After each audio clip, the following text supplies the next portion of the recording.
The first 365 days on Mars. The possibility of life on Mars is a subject of interest in astrobiology due to its proximity and similarities to Earth. To date, no proof of past or present life has been found on Mars. It seems like everyone has Mars on the mind these days. NASA wants to send humans to the Red Planet by 2030, and SpaceX wants to get there even sooner, with plans to have people there by 2024. Mars is also a favorite theme in Hollywood, with movies like The Martian and Life, exploring what we might find once we finally reach our celestial neighbor. But most of them aren't addressing the biggest questions. Once we get there, how will we survive long term? Let's find out the first 365 days of life on Mars through different examples. The atmosphere of Mars is mostly carbon dioxide, the surface of the planet is too cold to sustain human life, and the planet's gravity is a mere 38% of Earth's. Plus, the atmosphere on Mars is equivalent to about 1% of the Earth's atmosphere at sea level. That makes getting to the surface tricky. How will NASA get there? How can we hope to survive against such odds? In August 2016, 6 astronauts emerged from an 11-meter wide bubble of isolation into freedom. One immediately picked up a handful of dirt and smelled it. For an entire year, these brave souls had lived as if they were en route to Mars. No fresh air, no fresh food, no privacy, just 6 astronauts bound together in communal isolation. It was the much-anticipated conclusion of the NASA-funded Hawaii space exploration analog and simulation experiment, the longest extreme environment isolation experiment ever held in the U.S. The simulation, which took place on the remote Hawaiian Mauna Loa volcano bed, was meant to test the social and psychological limits of the 6 crew members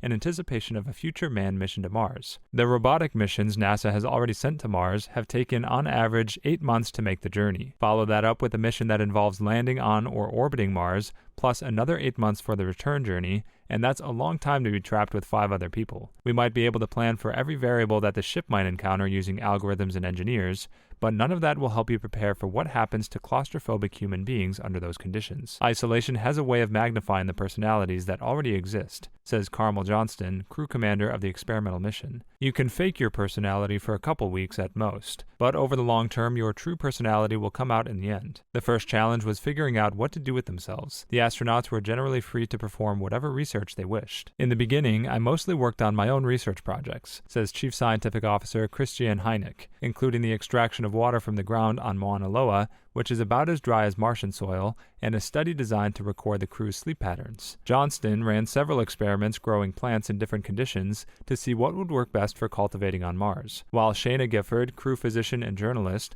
was kept busy with preventative medical care. As the mission wore on, the crew moved into more collaborative projects, from designing and building a Mars suit to making electricity with a bicycle. For regular folk, spending 366 days in a 1,200 square foot bubble might at times get boring. But remember, these are astronauts we're talking about. Boredom is a luxury that overachievers can rarely afford. We worked ourselves nearly to the breaking point. Sleep was at a premium. Overexertion was a problem, never boredom, says Gifford. Heineck even managed to play the harmonica and learn French during her scraps of free time. Nevertheless, the crew did make time for R&R. They organized a weekly board game night and a movie night to keep up with episodes of Doctor Who. Turning freeze-dried astronaut food like powdered sour cream and dehydrated carrots into somewhat edible pizzas, lasagna, tacos, crepes, and even tiramisu became a communal social event. Crew members found privacy wherever they could. We all had private bunks, there were several out-of-the-way places, and if you really needed space, you could always put on a suit and go find some, says Gifford. But for the most part, it was an exercise in getting along. In a way, they were never alone, but isolated together. The crew also went on 145 extravehicular activities, which basically means walks outside the dome. These required them to don spacesuits as if they were on the surface of Mars. This was not as glamorous as it sounds. It would get pretty warm inside the suits, especially on sunny days.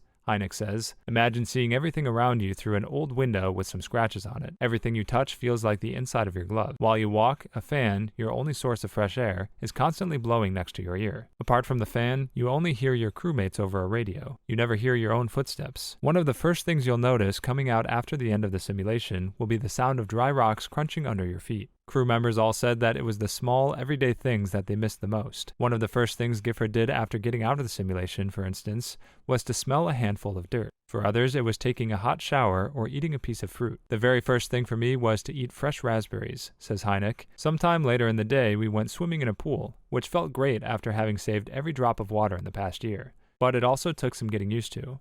I hadn't seen so much water in a long time and felt almost guilty about polluting it with my presence. Once the study's publishers analyze the results of the high seas experiment, they'll be released to the public. But there's one thing the crew has already concluded. Email sucks. During the trip, email was their only link to the outside. But sending and receiving it came with a 20-minute delay, just as it'd be if they were orbiting Mars. With that much lag, phone calls and video conferencing are impractical. That meant that to send an email and receive one back took 40 minutes, plus the time to write them. But in the end, despite the perils of email, the crew emerged optimistic about a future Mars voyage. We can survive in space, and anywhere, if that's what we want, says Gifford. We have to want it more than we want all kinds of conveniences and pettiness, more than we want wars, but we can definitely have it. Human missions to come. Robots aren't the only ones getting a ticket to Mars. A workshop group of scientists from government agencies, academia, and industry have determined that a NASA-led manned mission to Mars should be possible by the 2030s. In late 2017, the administration of President Donald Trump directed NASA to send people back to the moon before going to Mars. NASA is working on this goal via a program called Artemis,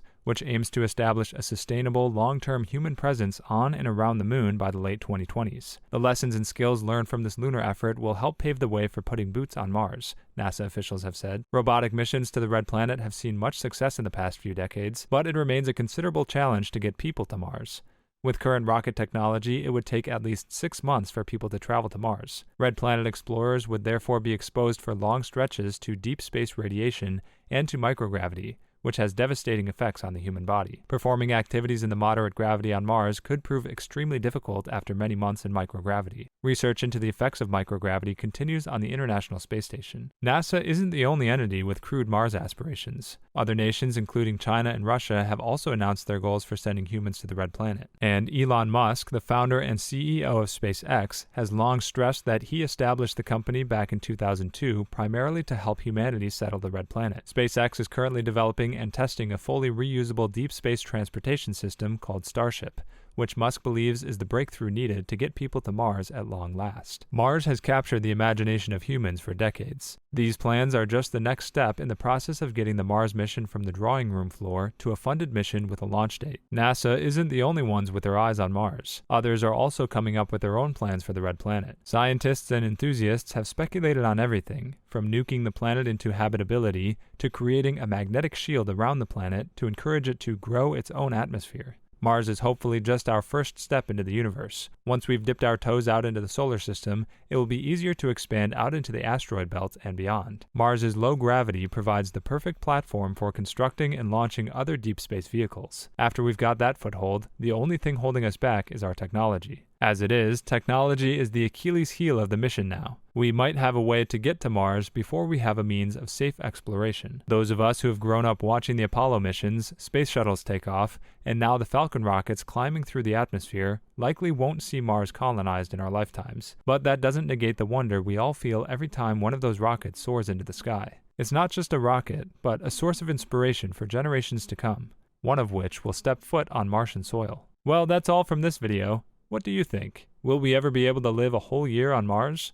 Tell us your ideas in the comments section, and don't forget to subscribe to Tech Rumor for more thought-provoking tech videos.